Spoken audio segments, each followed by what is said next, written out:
Hi, and welcome to Japanese Craft Beer Reviews. I'm going to tell you about a beer which you may not know about, comes from the center of Japan. And this is a fairly new brewery located on the shores of Lake Biwa, which is the largest lake in Japan. If you look at a map of Japan and direct your eyes to the center part of that map, you will see a rather large lake, and that is Lake Biwa, and apparently named because it resembles the shape of a biwa, or a Japanese lute. The brewery is called Two Rabbits Brewing Company, and they were started by two friends who met when they were studying at Kyoto University, and one from Australia and one from Mongolia, and the wife of one of them, so the three of them run the company, and they chose the name Two Rabbits for the kind of expression in the proverb, which goes something like, "If you chase two rabbits, you will catch neither." Kind of a a sort of sardonic sort of name, and I think I hope they are catching rabbits these days. In any case, when they were at Kyoto University working on MBAs, apparently they decided to explore the idea of a brewery and where should they locate it. And they made a computer model, and putting in all sorts of features such as access to water, transportation hubs, and things like that. And the computer spat out Omi Hachiman, which is located on the shores of Lake Biwa. It's a small tourist town with some small canals and shady tree-lined canal streets and that sort of thing. It's very, very nice. It's about an hour from Kyoto by train. And I have been out to Omi Hachiman, but I never went to Two Rabbits. I haven't yet. I hope to someday. So let's take a look at a beer from them. Okay, here is the beer, and it's a fairly relatively new one. It's called Two Rabbits Pilsner Italiana, and it's classified as an Italian Pilsner, which is a rather new subset of the Pilsner style. I think it's been around for about 10, 12 years.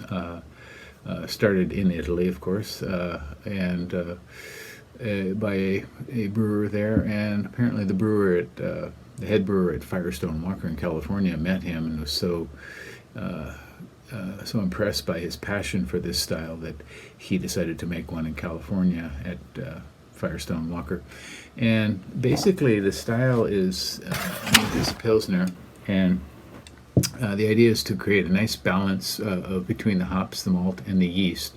And it uses dry hopping and Pilsner malt and German noble hops. So this one contains Tettnanger, Hallertauer, and Mittelfrüh, and a relatively new one called Tango. And Tango is a recent one, which is developed from Cascade and Hallertauer tradition, a mix of those two.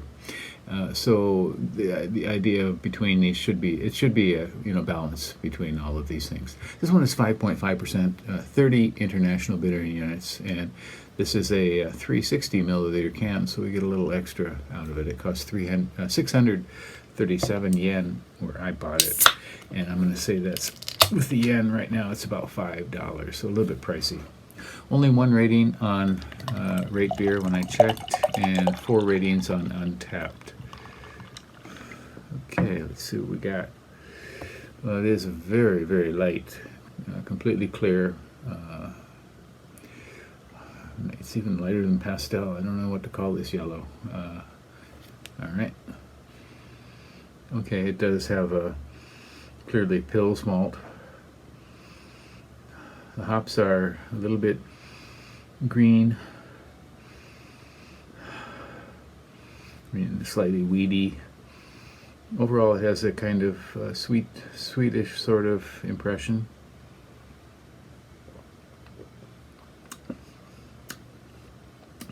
very mild, very thin.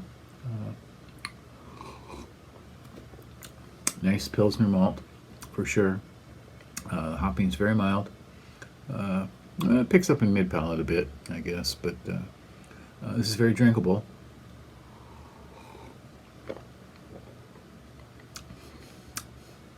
Meaning, you have a sip and you want to come back for more. The hopping is much more apparent now, I have to say. But noble hops, for sure. I can't really pick out the Tango and how that might be different from these typical German hops.